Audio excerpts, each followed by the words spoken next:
Au cours de la vie embryonnaire, un stock de cellules appelé ovocytes se forme dans l'ovaire.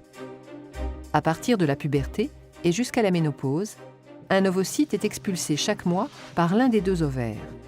Il est recueilli par le pavillon de la trompe et devient un ovule. L'ovulation est donc un phénomène cyclique, mais ne représente qu'une des nombreuses étapes du fonctionnement de l'ovaire. Au début d'un cycle, certains ovocytes se préparent à être expulsés. Ils sont contenus dans des follicules. La taille des follicules augmente pendant les 14 premiers jours du cycle. L'un d'eux devient plus imposant que les autres. C'est lui qui va libérer son ovocyte le 14e jour. Après l'ovulation, ce qui reste du follicule dans l'ovaire se transforme en corps jaune. Il se maintient pendant les 14 jours suivants, puis dégénère et le cycle recommence. Pendant ce cycle ovarien, un autre organe change d'aspect, c'est l'utérus. Pendant les 5 premiers jours du cycle, sa muqueuse est évacuée. Ce sont les règles ou menstruations. Cette muqueuse se reconstitue durant les 9 jours suivants, période au cours de laquelle sa taille augmente. Après l'ovulation et pendant les 14 derniers jours du cycle, la muqueuse change d'aspect. Elle forme une dentelle utérine très vascularisée. Ces transformations la rendent apte à recevoir un embryon au cas où un rapport sexuel non protégé s'est déroulé, donnant lieu à une fécondation entre l'ovule et un spermatozoïde.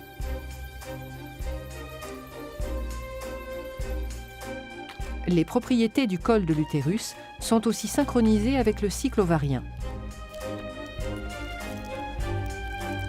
Durant les 11 premiers jours du cycle, le mucus présent au niveau du col forme un maillage resserré qui laisse peu de chance aux spermatozoïdes de pénétrer dans la cavité utérine en cas de rapport sexuel.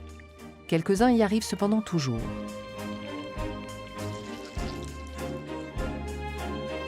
Dans les quelques jours autour de l'ovulation, du 12e au 16e jour environ, ce maillage se relâche. On dit que le mucus, ou glaire cervicale, devient filant. Il laisse passer les spermatozoïdes beaucoup plus facilement. C'est le moment où une fécondation a le plus de chances de se produire et de donner lieu à une grossesse.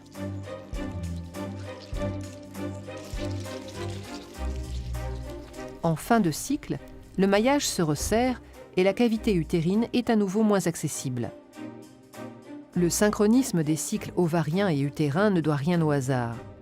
L'ovaire, au cours du cycle, sécrète en plus ou moins grande quantité 2 hormones dans le sang qui vont agir sur l'utérus, les œstrogènes et la progestérone.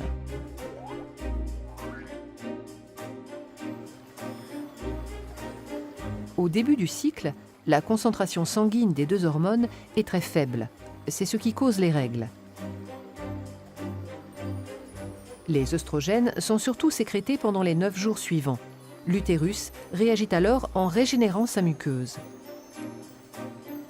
Avant le 11e jour, la concentration limitée en œstrogènes agit sur le col de l'utérus en induisant un maillage resserré. Après le 11e jour, la concentration en œstrogènes atteint un seuil qui entraîne le relâchement du maillage de la glaire. Elle devient filante. Après l'ovulation, 14e jour, c'est surtout la progestérone qui est sécrétée. Cette hormone induit les transformations de la muqueuse et le retour à un maillage serré de la glaire cervicale.